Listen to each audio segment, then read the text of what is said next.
Hello everybody, welcome back to another video. I'm hoping you guys are all having a fantastic day. So as you can tell, the camera is on. I had a little hat on. We were decorating a tree upstairs, and I decided to just bring this. I was in a good spirit, so I decided to bring some of this onto the channel today. The tree behind me isn't decorated yet. By the next video, it probably will be. So yeah, I know a lot of people have been asking about that since last year. So, but without further ado, I do want to say that there is a fairly active pattern potentially going to begin this upcoming weekend. Now, I won't be talking about a particular storm in this video, like I have been in the past a few about that big beast, that savage storm. That one's gone, it's passed through, it's over. But obviously, it's weather, so more will be underway. Nothing really extraordinary in a short term, but the pattern does look very active in the medium to long term. But yeah, before we get into this, if you guys do enjoy this channel, if you enjoy this little hat, consider subscribing, consider liking the video. Obviously, check out the other videos first, before subscribing. But I think it's going to be worth it if you do enjoy the weather. Otherwise, leave a comment, leave a like, whatever. Let's start talking about this.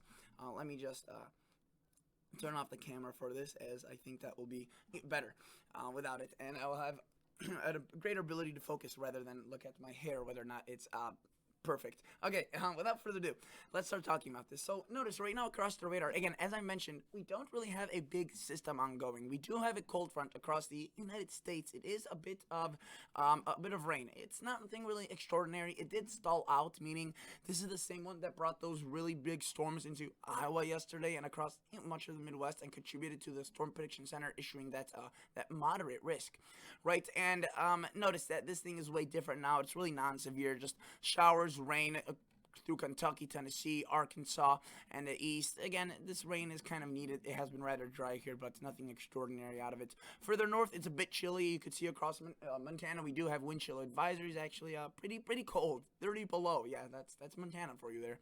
And we do also have winter weather advisories for a smaller storm system, which is going to bring 1 to 3 into lower elevations and 3 to 6 across the higher ones. Not a winter storm, really. You can see it's just more of a little disturbance. Now, for all of the quiet weather we have going on right now, again, right, that blizzard is still raging across Canada, the same storm we were dealing with yesterday, and yeah, definitely a blizzard up there.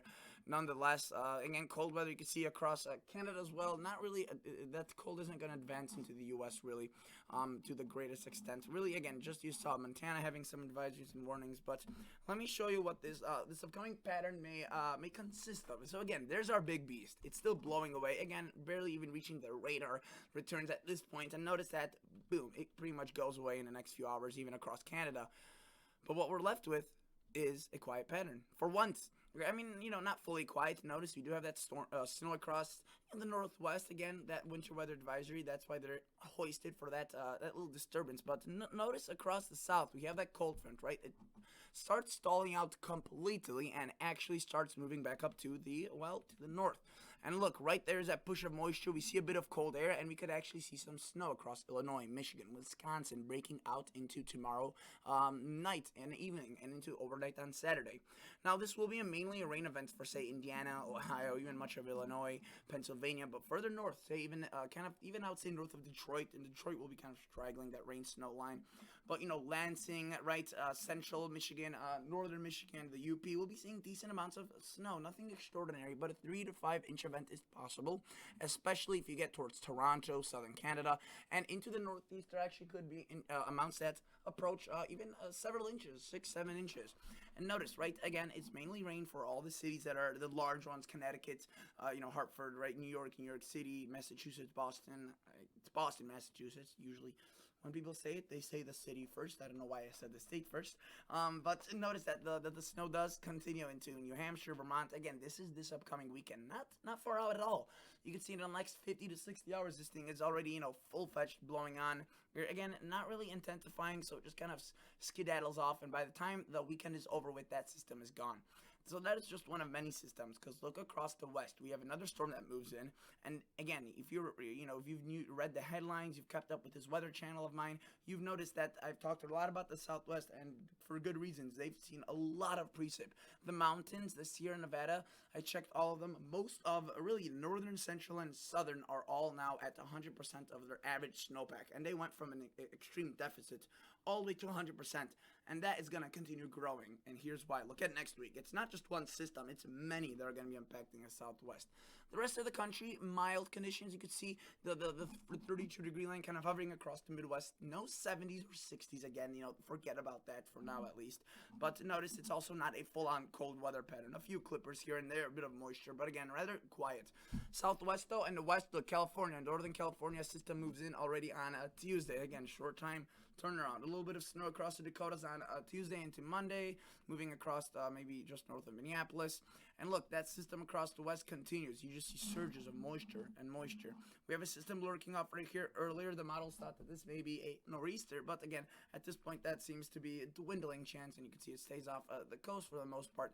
Though some snow across the northeast is possible as a low of rather chilly air moves in. But again, look, the southwest is just getting bombarded with storm after storm, and eventually, where all that precip, it doesn't just stay across the mountains, right? It moves into the plains. Now, this is the thing. The model runs, if you're hoping for a white Christmas or whatnot, there's still a decent chance, I would say, because the models have been so inconsistent. It's honestly, it's a bit surprising. So that's why I think I know that it will be active on, which is why I'm not focusing on a single system, because I know it's going to be active, but I don't know whether or not, is it going to be a single storm that's just going to be massive, or multiple that are going to be, a bit smaller. It looks active for sure. And look at all that moisture from the southwest streaming into the Midwest, producing some decent rain right there. That's a big band of snow and rain and freezing rain. Again, if you were to look at the model and prior to this, let me show you it. Boom. Completely different setup. So the models are extremely volatile, extremely changing all the time. So we'll have to wait and see, but it is going to be active. It would be rather insane for it not to be with all that moisture coming in from the southwest. And, that system kind of doesn't produce much, if you will, kind of creates that band. But look, more moisture across California, the west, the northwest, the central west. And you may think, oh, that's it. There's nothing else. Well, boom, we see more moisture. Another big storm moves in. And I do notice that while it does look pretty quiet, these temperatures aren't really too warm. This is actually a pretty average December temperature pattern. So just because nothing's occurring doesn't mean that it will be really too warm. You can see, in fact, some models are showing decent bits of cool air stretching out kind of in this pure seek arrowhead of through the northern United States, arrowhead of colder weather. And notice, this is quite a change from, say, 70 degrees in Chicago almost yesterday to 11 degrees on, what is this, right, New Year's Eve. Right? Again, this is just one model, guys. At the same time, when it actually does come around, we could be looking at something completely else. And to be honest, with all the models I've been looking at, this rendition, where it only shows 2 snowstorms across the Midwest, or really just one, is a rather quiet one. Let's take a look at a few other ones. Look, they all show decently, if not very, very cold air for December. These models, it's actually pretty impressive compared to the fact that there won't be really any storms to drag that cold air down. It's just by itself the air masses will be protruding pretty far south. So let's see. There's our system that is moving away. This is the same model I'm kind of trying to show you, but again, it's a different model run of this same model. So it's a bit older data just to show you how inconsistent they have been. Again, inconsistent on a single storm system, but consistent that it's going to be active. Look, as we see this system this weekend, right? Again, similar story. Snow for Michigan, the Northeast, even a bit of Illinois, Wisconsin. Rain for much of the East, and then it goes away. We see that storm system across the Southwest. Boom, funneling moisture. Again, a nor'easter potentially kind of trying to sneak off right there. Still a potential for it. Again, you can see that the latest GFS model run is a bit, it ties those two things a bit closer together than the one today at noon. Notice we do have a very, very strong lobe of cold air. That's the other thing, why there could be quite a bit of cold outbreaks while this occurs in between these storm systems. That is decently chilly air, if not very chilly air, compared to what we've been seeing. Those are some single digits for the large cities of New York and whatnot during the night. So, well, let's just keep it on this graphic. This is a bit different one. You notice that the precip isn't as washed out, but look, there's our system across the Southwest. We have lots of snow, rain. Again, we have some sort of winter storm trying to form. The GFS completely different from what the newest one shows, which is, look at that, it's different. More precip across the Southwest, another system forming. You could see again, and that would at least give you a white New Year's right there, the 29th to 30th, so not bad. And then as we push this forward, more systems. None of them are massive, but again, this one favors more of a smaller active pattern versus a large single or 2 storms. But look at all the precip across the Southwest with all of these models. That is incredible. and decent amounts elsewhere also. And notice in terms of total accumulated precip, also especially across the south and the west with all that rain. The newest model run, really just the same stuff. So you can see it's consistent overall, but it just jumps around regarding certain systems. And look, that's decent snow across the Midwestern plains. Definitely a lot snowier than what we have been seeing. And again, I think we will be seeing even more activity than some of these models are showing. So Canadian, good model. It's a different one. Only goes out to 240 hours. So it really just takes us past Christmas. And you can see many areas across the Great Lakes. You know, the Twin Cities, according to this, would be seeing a white Christmas if this were to come true. So let me show you how the Canadian differs from the GFS, or how it's similar. And let me just play this through by its own kind of accord. So again, there's our system today, or sorry, into that weekend, the nearest one out into the future. Notice again, system after system across the Midwest. It does show a nor'easter potential, the Canadian, around that 200-hour time. Notice lots of moisture across the Midwest, and it actually cuts us off right as it starts showing that beast of a system. So that's actually interesting to see, what these models are starting to brew. It's definitely looking active, guys, and I think these models are a bit underwhelming compared to what might be actually occurring. And notice, again, I want to focus on that nor'easter threat. That is definitely something that, if those two things couple each other across the Northeast around the time frame of New Year's Eve, that could be pretty bad. But again, 200 almost hours out, there's still a lot of things to be coordinated. But look at the Southwest, just storm after storm rapidly is slamming through, which again, the Canadian supports very heavy snow for those areas as well. So those are kind of the biggest, baddest models. Actually, no, there's one more, the European, right? So I've showed you 2 out of 3. And again, you may be wondering, why am I showing you so many systems, so many models? It's because it's kind of like a news source. Each model has its own biases and whatnot, so you want to look as many as possible to get a good picture of what's kind of the overview. Notice there's that first system, right? Again, Saturday, if you're curious about this one, it's going to be raining across much of the Ohio Valley and Missouri Valley, southern Mississippi Valley into really tomorrow and Saturday and Sunday. But that snowy side really just begins on Saturday, and especially across the Northeast late Saturday and into Sunday. But it's quick moving. It does drop a bit of snow, and let me in fact just show you the snowfall amounts just from that system alone, since it's not that far out. You could see, let me put this a little bit further out. You could see up to 8-9 inches across New Hampshire, maybe Boston picking up a few inches, Detroit, maybe Chicago, a few measurable tenths of an inch of snow. Nothing extraordinary by itself, but definitely something to watch for. And again, of course, the rainy side of that is definitely something to be, I guess, wary of as well. Notice the pattern in the future. We see that large globe of precip. Again, whether or not it forms a nor'easter, it's tough to tell. Each model is a bit different. You can see the European doesn't even come close to it.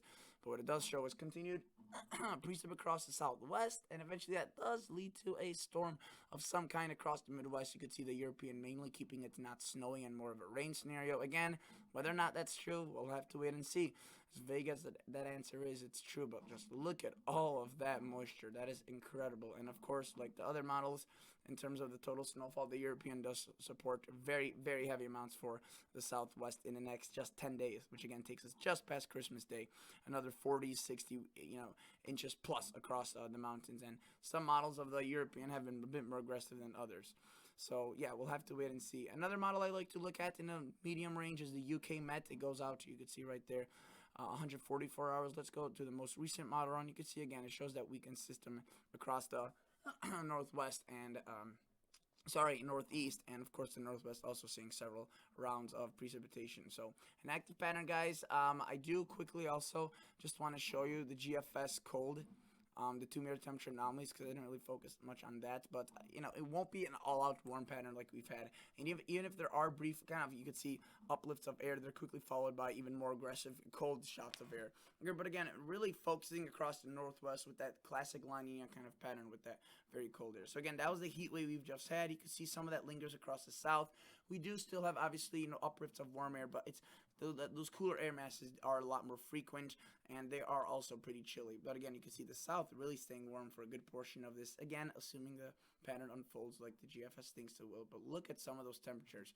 That's very cold for southern Canada and northwestern United States. Whether or not that spreads further or it stays more reserved to those areas is kind of the big question. And you can see the GFS is definitely advertising a little bit of a battle zone between those two air masses, which I think is a story that most models really portray. These are the GE FS, so it's many models combined, and this is good to look at like overall what the pattern may be trending to. Notice it starts showing a lot of cold air up here and less warm air, so I think we are trending towards a cooler pattern.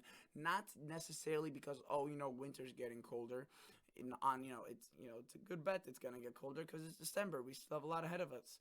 It's compared to average, and I think that we've gone from a very warm first half of December, and you can see the warmth will still be there, a lot less warm though, and the cold air will start gathering first towards the north and west. As you saw, Montana already has a wind chill advisory today, and it starts spilling into the south central and northeastern kind of United States. Not south central, I should say the Midwest and Northeast, and eventually maybe even all the way to the south.